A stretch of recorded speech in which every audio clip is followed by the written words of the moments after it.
Hello and Assalamu alaikum. This is Hamza Ali from adilqayoom.com, and in today's video we'll be looking at a guide for content writers in Pakistan, creating strong introductions.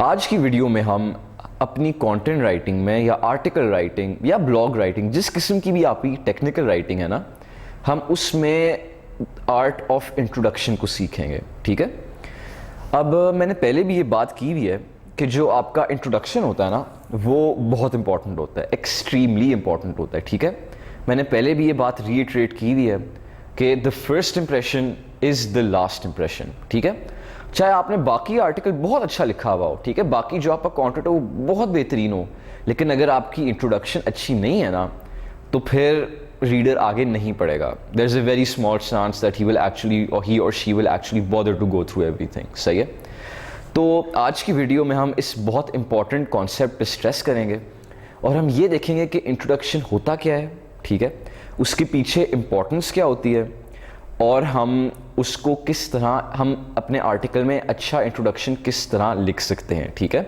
हम इस video में ये तमाम चीज़ें देखेंगे। सही है, मैं आप लोगों को साथ साथ गाइड करता रहूँगा। So let's get down to the video. अच्छा जी, अब हम लोग अपनी वीडियो के साथ कंटिन्यू करते हैं। Alright, so let's start with why an introduction is important.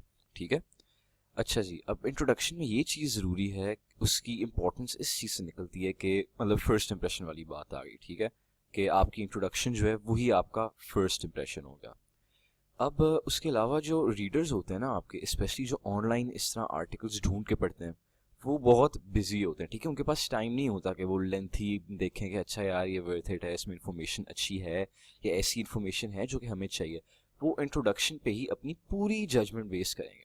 वो मतलब आपकी इंट्रोडक्शन की वो 3-4 लाइनें पढ़ के वो कहेंगे कि यार, वो उसी मतलब स्प्लिट सेकंड में डिसाइड करेंगे कि यार is the rest of the article worth reading और नॉट। सही है, तो इस चीज़ की वजह से आपका इंट्रोडक्शन जो है बहुत क्रिटिकल हो जाता है। सही है, इस चीज़ को डिटरमिन करने में कि रीडर आपके पूरे आर्टिकल को पढ़ने की ज़हमत करेगा या नहीं करेगा।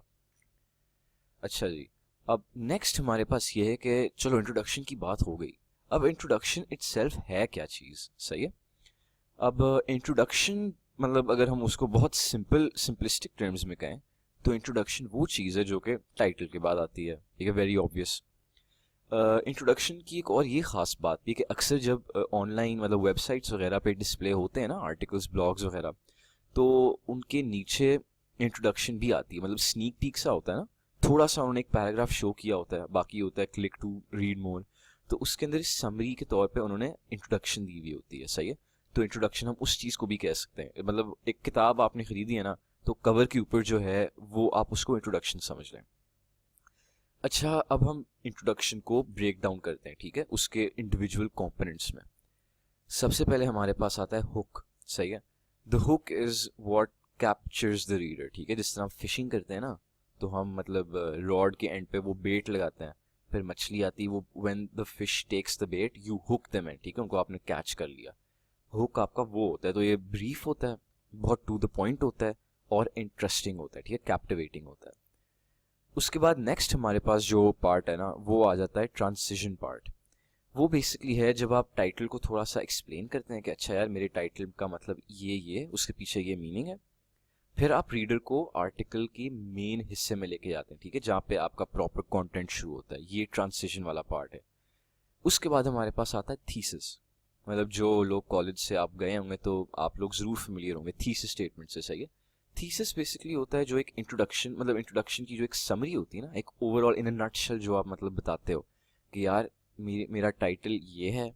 सही है, मेरा आर्टिकल ये चीज़ कन्वे करना चाह रहा है और मतलब इसको पढ़ने के पीछे आपको ये आपको फ़ायदा होगा। सही है, that is what constitutes your thesis. अच्छा जी, अब इसके बाद हम नेक्स्ट पॉइंट पे आ जाते हैं, which is making the reader comfortable. ये बहुत अहम पॉइंट है जो कि अक्सर मैंने ये चीज़ देखी है, माई सेल्फ इंक्लूडेड। ठीक है, कि हम एज कंटेंट राइटर्स ये चीज़ भूल जाते हैं। हमें असाइनमेंट मिलती है कि यार ये इस चीज़ पे लिखना है, लिखते हैं, परे मारते हैं, हमने आर्टिकल लिख लिया, फिट है। लेकिन जो इम्पोर्टेंट पार्ट है ना, वो ये है कि आपने अपने रीडर को कंफर्टेबल फील कराना है। सही है, अब देखें, मैं आपको एक छोटी सी मिसाल देता हूँ। आप मतलब किसी के घर जाते हैं, ठीक है, मेहमान के तौर पे आप एक पार्टी पे गए, सही है। वहाँ पे इमेजिन करें आप अंदर गए, किसी ने पूछा नहीं कि यार अस्सलाम वालेकुम, अंदर आए चाय शाय लेंगे, आप गए, आपने मतलब देखा अच्छा मेहमान है, आपसे कोई बात नहीं कर रहा, आप वहाँ खड़े हो गए ऑकवर्डली, आप बस बैठे हुए हैं, कोई आपको वेलकम नहीं कर रहा, ठीक है, देख दूख के आप मतलब अनकंफर्टेबल होके आप चले गए, सही है। एक ये सिनेरियो है। दूसरा सिनेरियो ये है कि आप आए, ठीक है, आप आते हैं किसी के घर, वो आपको वेलकम करते हैं कि अस्सलाम वालेकुम, क्या हाल है जी आपका, ठीक ठाक है, वो आपको पूरा केटर करता है, आपको अकोमोडेट करते हैं कि अच्छा जी आप मतलब कुछ लेंगे खाएं पिएंगे, प्लीज़ आए, मैं आपको इंट्रोड्यूस करूं, बाकी से ये मेरा ये लगता है, कज़न लगता है, चाचा लगता है, मामा लगता है, जो मर्जी लगता है, ठीक है। इस तरह वो आपको मतलब कंफर्टेबल फील करता है। व्हेन मेहमान को आप जब वो फील कराते हैं ना कि वो बिलोंग करता है, एट ईज फील करते हैं, तो ऑटोमेटिकली वो खुश हो जाता है। The exact same thing applies to articles and your reader, ठीक है। आपने रीडर को कंफर्टेबल किस तरह फील कराना है? सबसे पहले तो रीडर को रिलेट करने दें आपके साथ, सही है। जब रीडर आपके साथ रिलेट करेगा ना, मतलब उसको आपके साथ कोई कॉमन ग्राउंड मिलेगा, तो फिर वो एट ईज फॉरन हो जाता है, क्योंकि जो राइटर होता है ना वो रीडर को बहुत ह्यूमन लगता है कि यार that this is also another person who has written this article. इसकी एक एग्जाम्पल ये है कि blogging has become a passion of mine over the past few years. However, it has come at a personal cost I am sure many can relate to. सही है। उसके बाद another way to achieve this goal to make readers comfortable is to be personal. सही है। आप reader को इस तरह ट्रीट करें जैसे वो आपका एक दोस्त हो, ठीक है। आप इस तरह इमेजिन करें जैसे आप अपने एक दोस्त से बात कर रहे हैं आर्टिकल लिखते हुए, मतलब बहुत ज़्यादा फ्रैंक भी नहीं होना, लेकिन आप लोग समझ गए ना, एक फ्रेंडली टोन अडॉप्ट करें। जैसे एक एग्जाम्पल है, one big idea, one spark of brilliance is all we need to change the world, ठीक है। इस सेंटेंस में हमने एक होपफुल एक वो दी है, वाइब दी है, ठीक है, फ्रेंडली और होपफुल साइड, जो हम सब ने एट सम पॉइंट और द अदर जरूर सोचा होगा कि यार मतलब हम दुनिया को बदल सकते हैं, ठीक है। अब उस एस्पेक्ट पे प्ले कर रहे हैं इस एग्जांपल में। अच्छा जी, अब नेक्स्ट हमारे पास आ जाता है पॉइंट स्पाइसिंग थिंग्स अप, सही है, कि आप अपने आर्टिकल को किस तरह ज़्यादा इंथ्रोलिंग इंटरेस्टिंग कर सकते हैं। सबसे पहले तो मिस्ट्री वाला पार्ट आ जाता है कि आप अपने इंट्रोडक्शन में ना एक सेंस ऑफ सस्पेंस क्रिएट करें, या फिर एक ऐसा मसला पेश करें अपने इंट्रोडक्शन में जिससे रीडर होगा कि यार अच्छा अब ये मतलब इसको सॉल्व किस तरह किया जाएगा, इसका कंक्लूजन क्या होगा। तो इस टेक्निक से ये होता है कि आर्टिकल में आप फिर आहिस्ता आहिस्ता ना उस मिस्ट्री को सॉल्व करते जाएं, अनरावल करते जाएं, सोल्यूशन देते जाएं उसका आराम आराम से, ताकि जब तक आप एंड तक पहुंचे रीडर को फील हो कि ओ अच्छा तो ये चक्कर था पीछे, सही है। एग्जाम्पल आपको देता हूँ, I am a psychiatrist and the things I have seen over the years would make your skin crawl, however there is one case that stands out.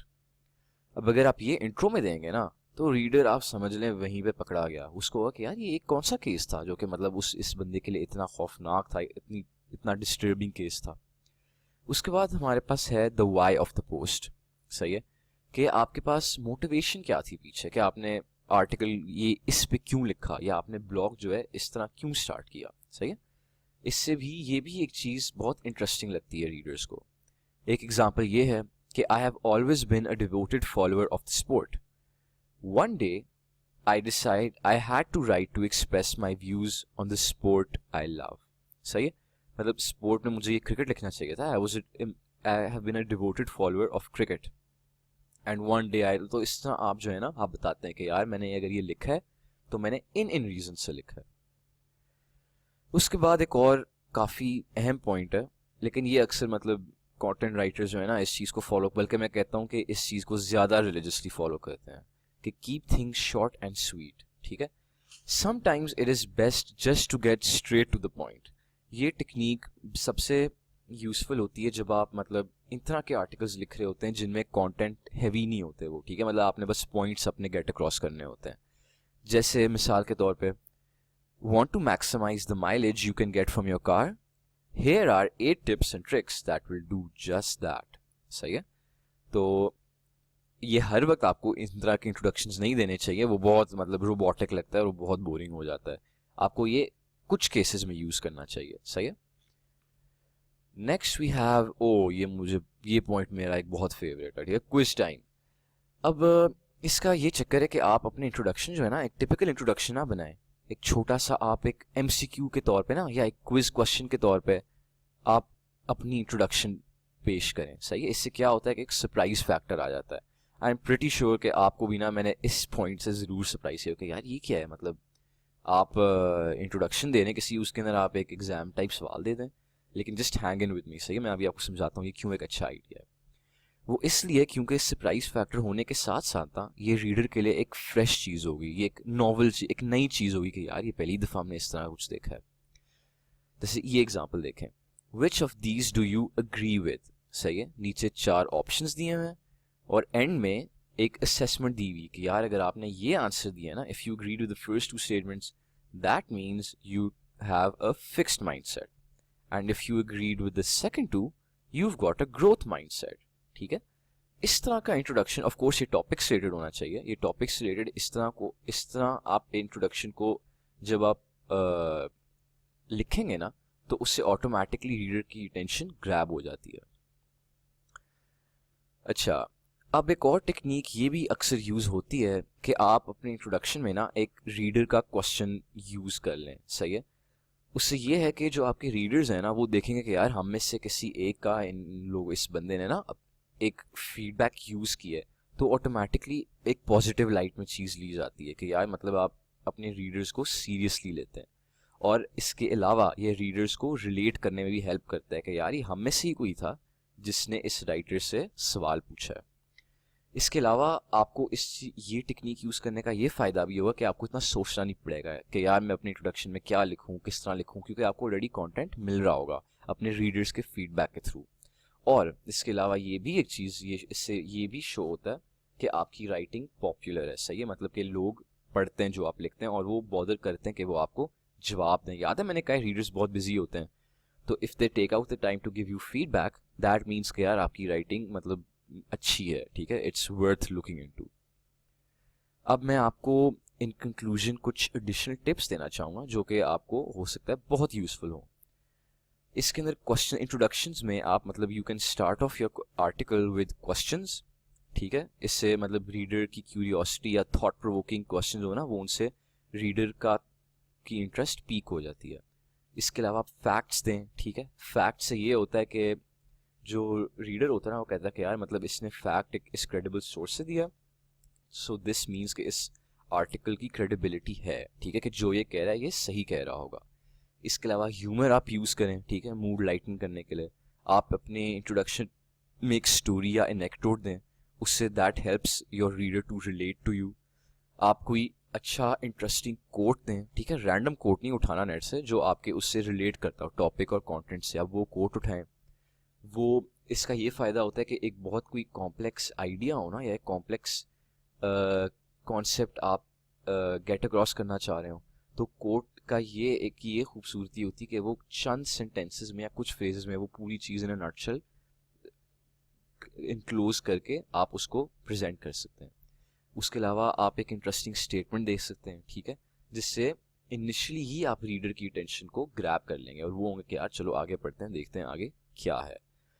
अच्छा जी, now that concludes our video. Thank you so much for watching. Please do visit our website adilkayoom.com. Do subscribe to our YouTube channel and please do follow us on Facebook. Thank you so much for watching again. Take care of yourselves. This is Hamza Ali signing off. Khuda Hafiz.